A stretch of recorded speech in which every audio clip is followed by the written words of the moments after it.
السلام عليكم ورحمة الله وبركاته. رب اشرح لي صدري ويسر لي أمري واحلل عقدة من لساني يفقه قولي. ربي زدني علما.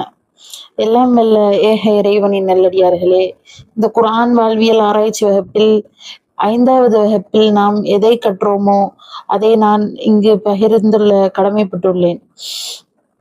அப்போ 5வது வகுப்புல உஸ்தாத் அவர்கள் என்ன சொல்லி கொடுத்தாங்க அப்படின்னு பார்த்தோம்னா, 4வது வகுப்புல என்ன சொல்லி கொடுத்தாங்க, குர்ஆன் எப்படி ஒரு மனிதருக்குள்ள என்ட்ராகும், குர்ஆன் ஒரு மனிதருக்குள்ள என்ட்ராகி அது அவனுக்கு பயன் தரணும்னா அவங்க கிட்ட என்ன மாதிரியான தகுதிகளும் பண்புகளும் இருக்கணும் அப்படின்றத சொல்லி கொடுத்தாங்க. என்ன மாதிரியான பண்புகள் இருக்கணும்னு சொன்னாங்க, பணிவா தாழ்ந்த தாழ்ந்த ஒரு உள்ளத்தோட அச்சத்தோட குர்ஆனை அணுகக்கூடியவங்களா இருக்கணும். எந்த ஒரு முன்முடிவும் இல்லாம குர்ஆன் இப்படிதான் சொல்ல வருது அப்படின்ற முன்முடிவு இல்லாம குர்ஆனை அணுகக்கூடியவங்களா இருக்கணும். குர்ஆன் ஓதப்பட்டா அதை செவித்தாழ்த்தி கேட்கக்கூடியவங்களா இருக்கணும். அது மட்டும் இல்லாம அதை செவித்தாழ்த்தி கேட்ட விஷயங்களை நடைமுறைப்படுத்தி அதற்கு செயல் வடிவம் கொடுக்கக்கூடியவங்களா இருக்கணும். அதை நம்முடைய ஆக்ஷன்ஸ்ல கொண்டு வரக்கூடியவங்களா இருக்கணும்ன்றத பார்த்தோம். இதுல முக்கியமானது என்ன அப்படின்னு பார்த்தோம்னா, இந்த 4 விஷயத்தையுமே நாம செய்யணும் அப்படின்னா அதற்கு இருக்கக்கூடிய தடைகளை தகர்க்கணும். அந்த தடைகளை உடைக்கக்கூடியவங்களா இருக்கணும். குர்ஆன் நாம அணுகும்போது எந்த ஒரு தடையுமே இல்லாம இருக்கணும் அப்படின்னா அதை நாம அந்த தடைகளை உடைக்கக்கூடியவங்களா இருக்கணும். எப்படி அந்த தடைகளை உடைக்கலாம் அப்படின்னு பார்த்தோம்னா, ஷைத்தான்கிட்ட பாதுகாப்பு தேடக்கூடியவங்களா இருக்கணும்.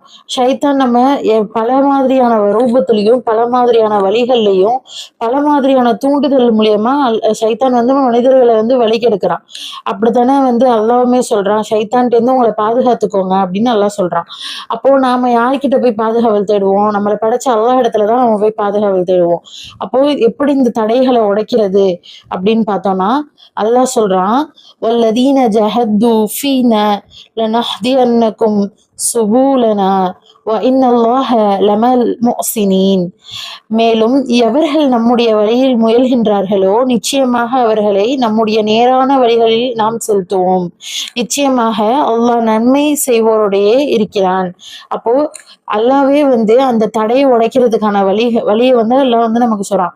யாரு நம்முடைய வழியில செயல்பட முயல்றாங்களோ அவங்கள அல்லாஹ் என்ன பண்றானா, நேர் வழியில நான் செலுத்துவேன் அப்படின்னு அல்லாஹ் சொல்றான். அப்போ அல்லாஹ் நன்மை செய்யறவங்க கூட தான் நான் இருப்பேன் அப்படின்றதையும் அல்லாஹ் சொல்றான்.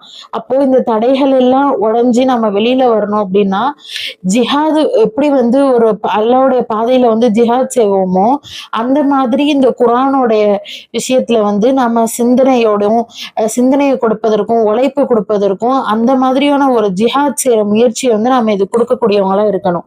அப்போ ஷைத்தான்கிட்ட நாம பாதுகாப்பு பெறக்கூடியவங்களா இருக்கணும். இன்னும் அல்லாஹ் என்ன சொல்றான், சைத்தானோட தடையை பத்தி அல்லாஹ் என்ன சொல்றான்னா, 16வது அத்தியாயத்துல 98வது வசனத்துல அல்லாஹ் சொல்றான், ஃபஇதா கர்ரத்தல் குர்ஆன ஃபஸ்தஹித் பில்லாஹி மினஷ் ஷைத்தானிர் ரஜீம். மேலும் நபியே, நீ குர்ஆனை ஓதுவீராயின் முன்னதாக வெறுட்டப்பட்ட ஷைத்தானை விட்டும் அல்லாஹ்விடம் காவல் தேடிக் கொள்வீராக. அப்போ அல்லாஹ்வே சொல்றான், குர்ஆனை நீ ஓதுறதா இருந்தா முன்னதான் நீங்க என்ன செய்யுங்க, விரட்டடிக்கப்பட்ட ஷைத்தானிடமிருந்து நீங்க முதல்ல பாதுகாப்பு தேடுங்க அப்படின்னு அல்லாஹ் சொல்றான். ஏன் இப்ப நம்ம குர்ஆனை திறந்து வச்சோன்னா நமக்கு பல மாதிரியான சிந்தனைகளையும் பல மாதிரியான தூண்டுதல்களையும் ஷைத்தான் ஏற்படுத்துவான். அப்பதான் நமக்கு இது சாப்பிடலாமான்னு தோணும், அப்பதான் இங்க வெளில போலாமான்னு தோணும், ஐயோ இதை நம்ம மறந்துட்டோமே அப்படின்னு தோணும். இப்படி பல மாதிரியான ஊசலாட்டங்களை ஷைத்தான் நம்மளுடைய உள்ளத்துல உண்டுபடுத்தக்கூடியவனா இருக்கான்.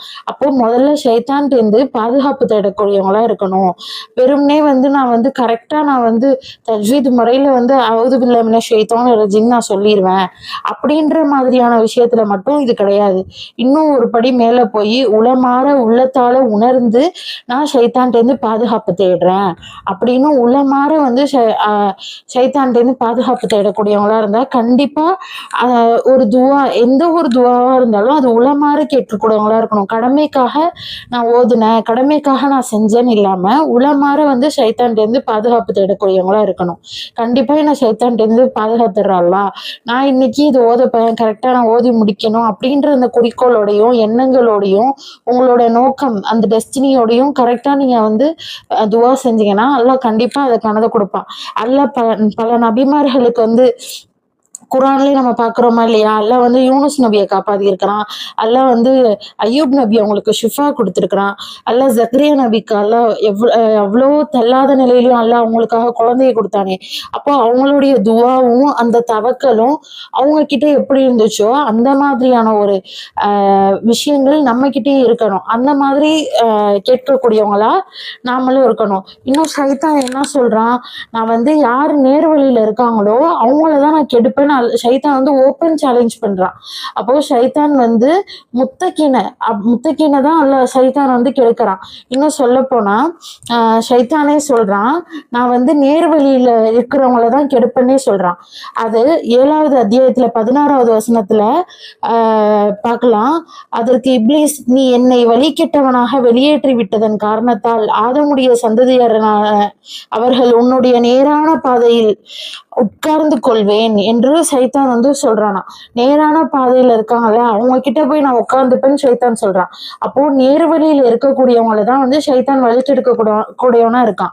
இன்னும் சொல்ல போனா நம்ம ஒரு நாளைக்கு ஃபரவா தொழுகக்கூடியதுல வந்து 14 ரகாத்துல வந்து நம்ம அல்ஹம் சூரா ஓதுறோம். அந்த அல்ஹம் சூறால அல் ஃபாத்திஹால நம்ம வந்து எத்தனை தடவை இஹ்தின ஸிராத்தல் முஸ்தகீம், எவர்கள் வழி நீ செலுத்தினாயோ அவர்களுடைய நேர்வழி நம்ம எத்தனை தடவை நம்ம துவா செய்யறோம்.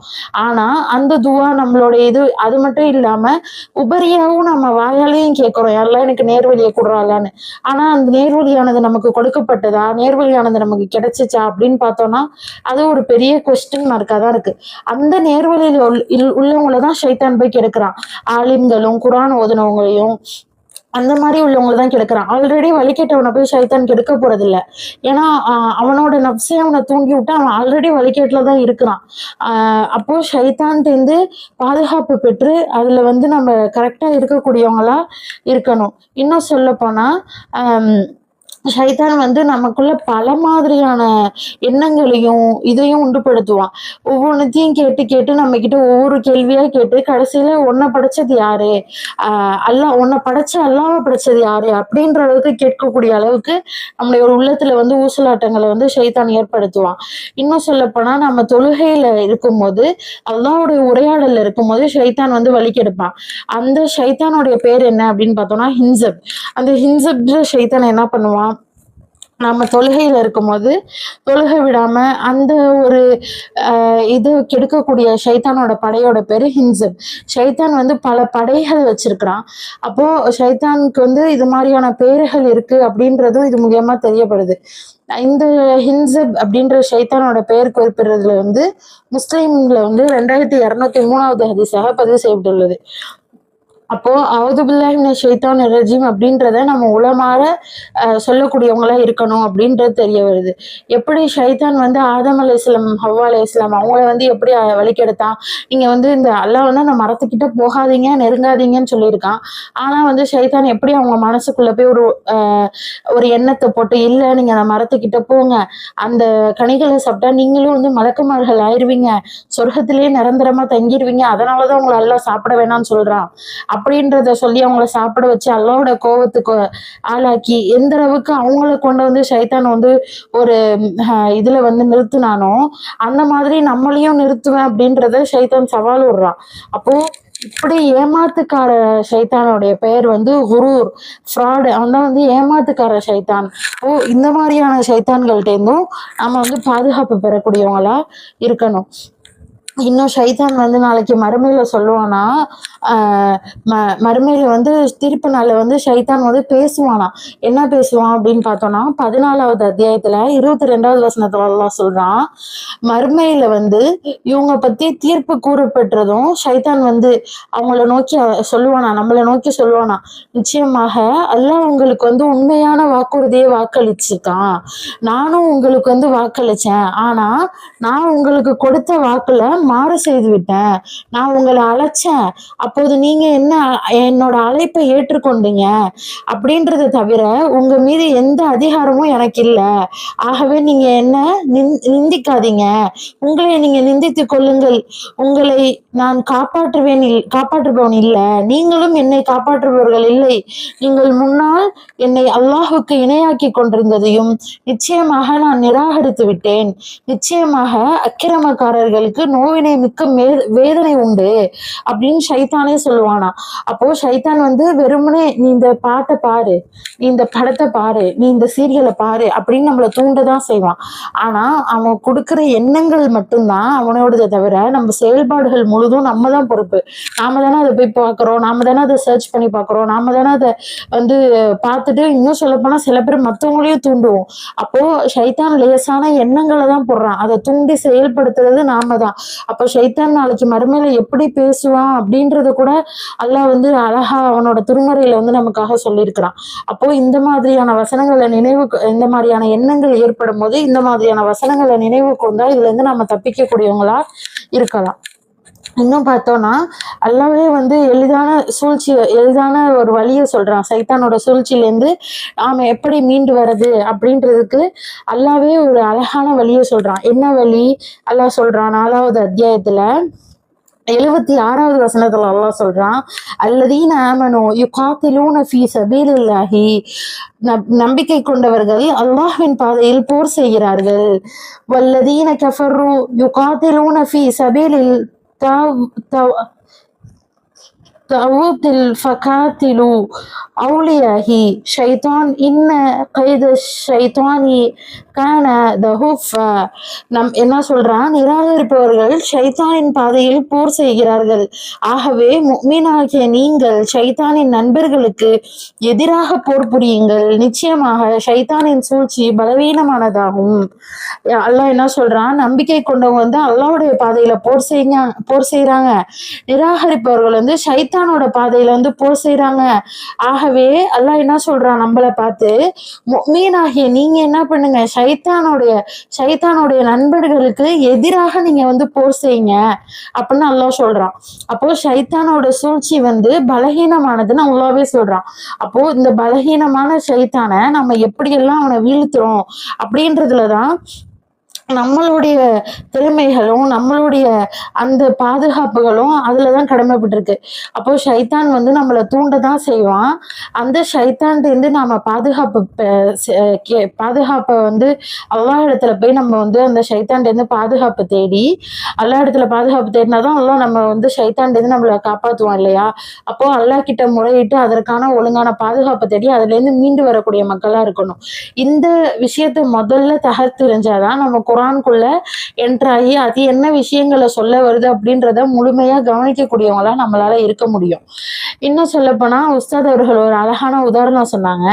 ஒரு நாய் வந்து ஒரு வீட்டுல வளர்க்குறாங்க அப்படின்ற போது அந்த நாய் நம்மளை துரத்த வருது, அந்த நாய் நம்மளை கடிக்க வருது அப்படின்ற போது நம்ம போய் யார்கிட்ட கம்ப்ளைண்ட் பண்ணுவோம்? எப்போ நாயை ஒழுங்கா கட்டி வைப்பான்னு அந்த வீட்டோட ஓனர்கிட்ட தான் போய் கம்ப்ளைண்ட் பண்ணுவோம். அப்போ ஷைத்தான் வந்து அல்லாஹ்வுடைய படைப்பா தான் இருக்கிறான். ஷைத்தான், ஜின், மனிதர்கள் எல்லாருமே அல்லாஹ்வுடைய படைப்பா தான் இருக்கான். அப்போ இந்த ஷைத்தான் இப்படிலாம் நம்மளை வலிக்கெடுக்கிறான்ற போது அல்லாஹ் இடத்துல போய் முறையிடக்கூடியவங்களா இருக்கணும். அப்போ அல்லாஹ் இடத்துல இதற்கான பாதுகாப்பை தேடி இதுல இருந்து மீண்டு வரக்கூடிய மக்களாக அல்லாஹ் உண்மையும் என்னையும் ஆக்கி அருள் புரிய வேண்டும் என்று பிரார்த்தித்தவாறு எனது இந்த வகுப்பின் செய்திகளை முடித்துக் கொள்கின்றேன். வாஹிர் தவானாக அல்ஹம்துலில்லாஹி ரப்பில் ஆலமீன். அஸ்ஸலாமு அலைக்கும்.